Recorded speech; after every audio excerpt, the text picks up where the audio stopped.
welcome to another episode of The Screenshot. Namhla sisenyama Ndlovu.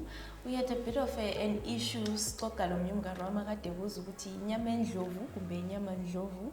So mina ngithe ngizathi inyama ndlovu. So today sisenyama ndlovu sikhuluma lama youth lapha about ama issues that face young people in this area. And as you know, Screenshot is very passionate about youth issues and having young people talk about these issues themselves. So we're fortunate enough to be able to travel to different areas and talk to amazing and dynamic young people about the issues that they come across in their areas where they grew up or where they are working. And namhla siseDelhi in Ndlovu, and we are recording a Delhi primary school, and I have two amazing young people zathi basitshela ukuthi bangobani bazathi fahla fahla, and we'll get to our topic, which is peer pressure. So ladies, the floor yenu, ningazi introduce alisitshela ukuthi lingabobani lichaza ngani. Okay, mina nginguBridget Mbona. Ngisebenzela khona lapha eduzane nje eDelhi. Ngiyabamba sengibuncane just ukuthi ngikwazi ukuphilisa imidla abadala. Siyathaba njalo siyalamukela kuba lapha. Yabonga Bridget. Mina uSizane Sibanda ngisebenzela khona ngale ngibamba nje lami ukufundisa abantwana abancane ku-ECD. Ngizama ukuthi lami ngizincedise ngokwempilo. Siyalamukela njalo siyathaba ngokulibona. Alright ladies, lami ngiyathaba ukuba lapha madawo lo Bridget. So siyasifuna ukukhuluma nge-peer pressure. You know, generally guys, peer pressure nxa at a certain age ayiphonga ubalekela kula noma uhlala lapha noma uhlala uhlala emazweni uhlala ngoba uhlala eHarare uhlala ngaphi. Peer pressure when it comes to young people into vele sijayele yani. And even lathi sisesikole kwakuthiwa peer pressure ayifundele ibalala ngone esikole. So and then nxa sikhangele endaweni lapha esikhona, first of all inyama ndlovu kumbe inyama endlovu? Qinisile mina. Yeah, ngiqinisa inyama ndlovu. So for inyama ndlovu i-peer pressure injani for abantu abatsha, and yikuyini aba pressured into? Sikakhuluma ukuthi ile strong presence lokuthi kuyini kahle kahle ama youth are pressured into. So Alright, ngombono wami mina la inyama endlovu i-peer pressure inengi, and it's not only affecting ama peers kuphela. Bakhona asebedlula istage se-peer but aba-affectwa yi-peer pressure ngazi ukuthi yaqinisibizwa ngokuthi kuthiwa yini. And ungananzelela abafana, ngithi abafana unjengulo sekuyile lo umuntu uyaqalisa nganathi and ihamba like HH, but ngokuya kwesikhathi umbone sejoyine igroup yani yokunatha ngenxa yokuswelakala kwemisebenzi esigabeni sakithi. And okunye I think kule lack of knowledge, ngoba uswela umsebenzi akwenzi ukuthi umuntu agcine sephongulandela into kule lack of knowledge ekhona, ngoba lama projects akhona but abantu baya involved kuma drugs ngenxa yokufuna ukulandela omunye umuntu. And uthola ukuthi lamankazana agcina sekwenza lokho, kungabi ngabafana bodwa aba involved kuma drugs. But ufice lamankazana angikhona eselandeleni, and ungaba yi-one nkazana kuphela enathayo sasiyabuye ethwele injengo bayidalitha nge-drinks senika omunye sejoyinwe yi-2 next week basebe ngu-4 5. so lapha i-problem enkulu yinjengo. Yeah, njengombono wami hayi injengo hayi. Unothini madawo? Mina ngithi umbhanjo wobhema. So abalokhuzana umuntu esethathela ukuthi umngane wakhe la uyalokhuzana kuba so bebese sesithi amngane le into sebebona kuyinto right sebeze begcina sebenjani sebenza bebonke, so kugcine sokuba affect okwinto lokhana. Abantu bazithatha ngaphi? Anti sithe abantu abasebenzani manje imali yokuthenga yokudakwa uthenga injengo abantu kula bayenza ama-press job okuyimisebenzi okuncane, then yona le imali oyabe itholile sese enjani kathengi enye into sesethenga imbanje kumbe utshwala. And usually uyakwazi ukuthi abantu abanathayo balenhliziyo enhle kudlula thina esinganathiyo. Ngizayibeka njengokuthi balenhliziyo enhle ngoba ngana khona kwisigubhu okuncane okwenjengo siyakwanisa ukushare net bengu-3 or more. maybe uyenza i-piece job plus ichiphile nje Imali Angabe Chiphile, cheap 10 nje. rand. dola for 2 andiyabo Yabona. indlela eshiphe ngakhona even engathola umsebenzi we$5 yena vele emqondweni wakhe sehlele egcwele njengangithi Yeah. i$5 yena leya eqedele njengibili sothenga amanje ngamangaki uyakwanisa ukuthenga amanje ngangu-8 idola eli-1 ayithenga idrinki amadrinki angu-2 Yakudalutha. sebedalutha nje la ngumuntu oyi-1 ubele $5 but amanje ngangu-8 anathi abantu abangaki so sobe bonke bazasebenza yena lo yenza i-piece job lo moya omuhle vele ngoba abantu bayenza into engasuke ichaza abantu abaningi kuzababiza abangani bakhe bebe ngu-11-12 bazayinathi bashona sebedela But uqinisile mawusithi ibale enhliziyo ezinhle abantu abanatha ngoba mina ngingathenga impuphu ngiyangishayela. ngiyakho wedwa Ubethenga amabhiskiti, hayi sozungizenza ukuthi i-pressure ndomadawu namhlazi yakhipha boy. Bona Yaba yena ngesivalele bashayayo. emini lazi. ichocolate yakho yakuyidlela ebeleni kodwa yena utshela kakhulu ukhipha khona Sebenatha bonke. Alright. So for i-community Even anti yabo mabebhema laphana babebhemisana. oh kuyabe kuphasana. Kuyakuphasana so. But into leyo sisubuhlungu. Kule community when it comes to these things but into ezingani ziyabuild umuntu ngani umuntu ngela yenze yedwa. Alela amadimoni guys. Anyway, for small communities do you think ukuthi i-peer pressure iba nkulu kumbe iba ncane for ama-communities anjengayethu le?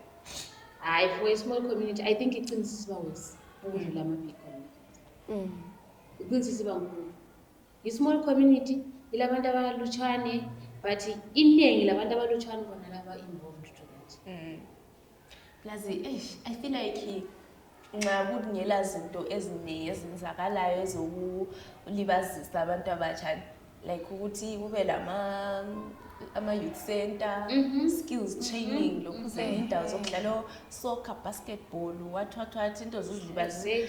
I feel like sometimes ligcina ungasakwazi ukuthi uyenzeni. Ngcono maybe ngitshone ngidiza nje emoyeni nje la. even kungaba ama-recreational services lawa ukuthola umuntu kumbe kulama-swimming pools ngale kumbe kule ndawo yokubukelela i-TV balantu abathi indawo yakhona vele injani lama-shops awaboni amanye angenalawo bathenga kwabanye abantu ngoba le shop ayikho indawo yakhona i-small community for sure ngoba kuthiwa kulama-rural areas le mina ngiye ngiyifake kuma-rural areas I don't know ukuthi ngingayifaka indawo yakithi ngoba isingane singangangale kwe-rural area So ngani sokwenza kakhulu. indawo yakhona kugcina sokusiba kakhulu she Ukhulume something engichazileyo ukuthi ngani kule ndawo yokubukela i-TV or something like that. Lapha do we have any community activities esiwayenzayo nje singumphakathi? ngaphandle kwenjengabule Ayakapela. ngoba even ungananzelela nje kulama-clubs i-club ekhona ngeyama-females ayikhona young stop abomama yibo abayenza lawo maclub lawo ngekuthi abantwana bazatshona be-enjoy otherwise emaclubini futhi yona lawo yikho sesiyakholisela khona injengweni futhi Lapho yikho ikholisa kakhulu. Ngiyangena noma ngaphi. i-club esikhalela ukuthi maybe ngathuthukisa abantu ngalapha lalapha but eclubini khona lapho sesiya-abuse i-club yikho sesiyakholisela khona injengweni Sanibona ngani injengo yethu le affecta njani umphakathi wethu as a whole general ukuthi abantu abasha nxa bebhizi kungiyelo kunye okuproductive esithi bayakwenza betshonele enjengweni as a community how do you think it affects us thina not only khathesani but for lapha sise-primary school kulabona naza lapha labo babekhula kubona so for i-future yabo madawu Ukuthi iba affecta njani? ukuthi in the future ukunatha kwethu injengo ezabantu abatsha kuza affecta njani umphakathi wethu owedeli lo sizakhula sizatshona sinjengokuthi sinjani abantu onanana laba basakhula bona kuzaba affecta njani bona Bazabona songani into eright. Yabo njengoba kuyabe kungele ezinye izinto abangazilibazisa ngakho. Yabo bacetha sebona kuyinto eright begcina sebenjani sebekhula lapho. yeah vela yikho i-future esingayikhangelela kubonana. Ayikho i-future esingayikhangelela kubonana. Kuyehluleke ukwenza abakhulu. Ngoba kuthiwa kule role model. Ngake ngayizwa sahamba isikole. Umntwana ukope umuntu omdala. So if wena uyi-bad role model leyo, umntwana uzakopa leyo bad thing yakho yenza. Unanana lo esikhuluma ngaye la, nxa ekwazi ukuthi thina vele ngikhaya ukhulu uyanatha, ugogo uyedakiwe, umalume uyanatha, lo mama udakiwe izolo ntambama, sekwazi ukuthi ayisho ukuthi kusekhaya. Kakwazi ukuthi into embi, usethi thina vele ngikhaya umuntu uyanatha. And la grade 7 yakwazi ukunatha. Ngokwakathesi, in future days or in future time, abantwana bazaqalisa ukunatha bengo-ECD. Injengo. Ngoba bazabona mhlawumbe le into echazayo. Manje senzeni? Hayi khona kahle vele ngabe kuyavuma. Iqala ukuvalwa khona phezulu. Ingakaze ivale daily. Ivale phezulu. Iqala ukuvalwa phezulu. Bona abeyalungiswa kungenziwayo. Beke bemulungisa. Kumbe kubotshwe kungathiwa umuntu othengisa injengo abotshwe. Umuntu odakwe izinjengo ngobonakala ethwele injengo akabotshwe. Maybe ngaba ngijani. Kungaba nganeno. Ngoba hayi injengo isilimazele intsha. Hayi intsha yasilimaza shemile ngamuntu. And umuntu ugcina secabanga injengo. La i-future yakho ukuthi yangaphi?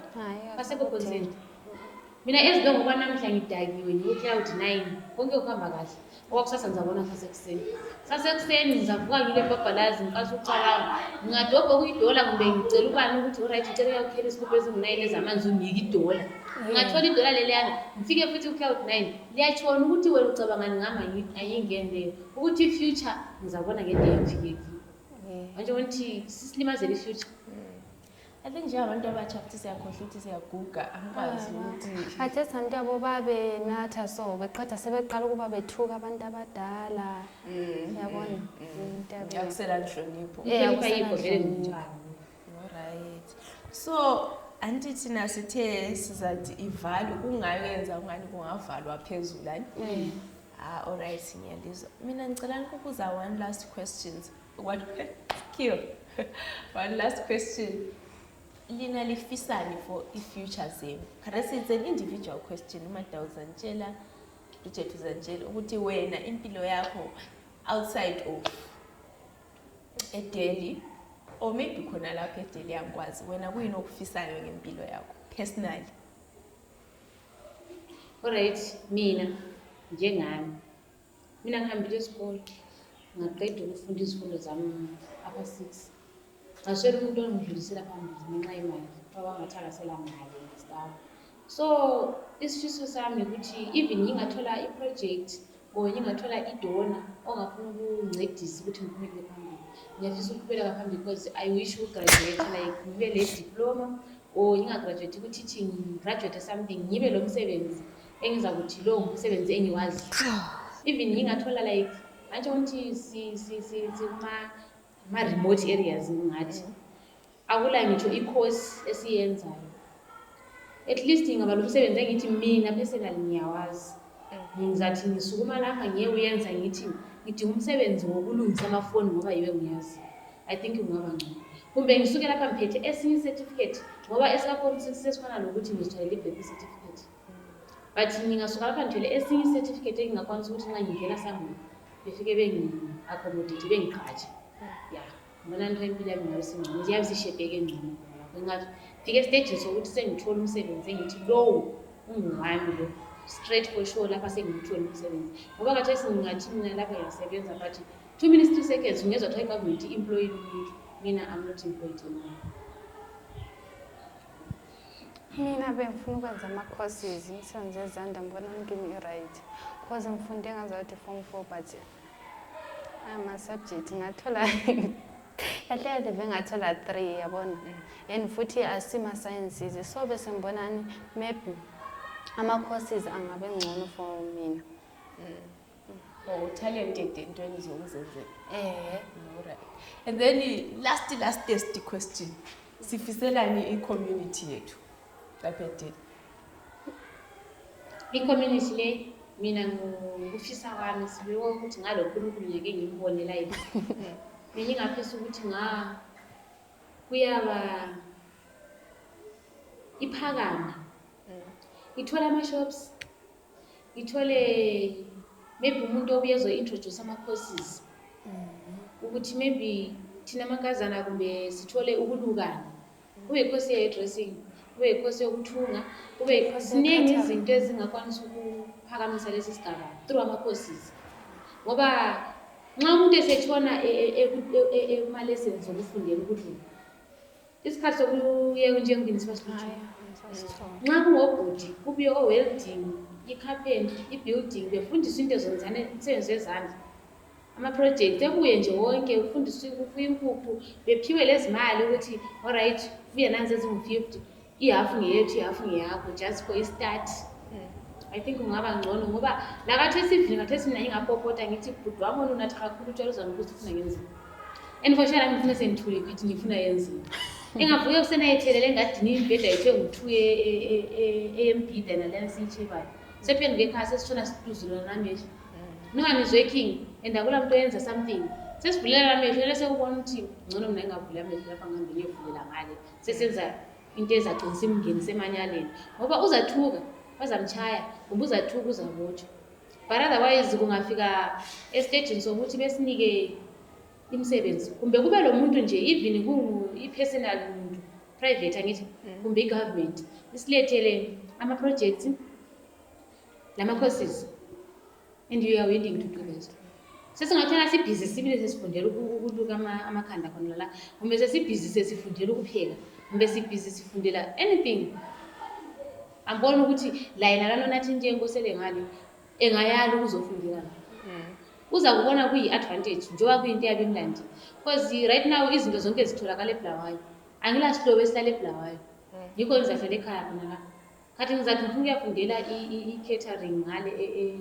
eBulawayo ngiyahlala lo that's a disadvantage but nxa sibuye lapha ngiyavuka emzini kababa lo mama kwapha teacher ngisiya kuvuka kusetendeni ngisiyafundela kumbe 2 weeks ngigraduate ngisuka lapho lami sengithwala certificate 2 days ngingawuthola umsebenzi sekwazi ngithola umsebenzi ngiyaboleka umuntu imali ngicomboleke ngebhadala zento kwe-festive monthana le ngiqeda ukusebenza ngisiyahola lapha nje sengikwazi senjani sengenile ethunini sengikwazi ukuzenzela into zami nxa kuyi-project ngikwazi ukuyenza i-project ngiyakwanisa ukukhula ngicine ngingasayenzi leyo project sengisiyayenza ngisendaweni engcono ngoba vele ukuhlala kuma-remote areas kuyabhoka ngaso sonke isikhathi hayi uzwakele ukhona ongafuna uku-eda madala lami ngibona umbono wakhe ku-good idea sibili ngoba kathesi singasabalivini ekulokhuzeni enjengweni kathesi antabo especially antwana abamankazana uyabe seqala ukuthi maya ngesikhathi sokuthi engenzi lutho seqala kumbe ukuba sekhomba semitha kathesi phela sokumitha abantu abancane o-grade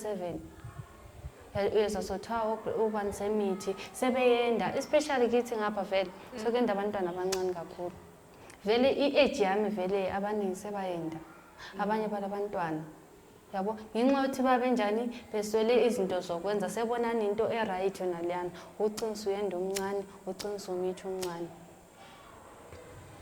ya kubuhlungu hayi ngiyabonga bosisiwe ukuthi lixoxelani namuhla. And for those at home, I hope if uhlala endaweni enjengaseDelhi encane community nje esazikhulela, I hope ukuthi you take away from the fact ukuthi kulabantu abanje Bridget labo Madawu abalendaba le future yabo, you're not alone. And if you are part of those people aba engage in activities anjengawo ukutshona unatha ubhema, you're also encouraged to stop because i-future ngeyenu. Your future is right now, and you're the only person who can change it. So I would like to thank the ladies for talking to me today about peer pressure. Yalapa, it's an issue really that is plaguing most young people, and in many communities it is not foreign to other places. But we try, we highlight these issues and we reach as many people as we possibly can. So until next week, we'll be talking to other young people for Tilapa. So until next week, bye.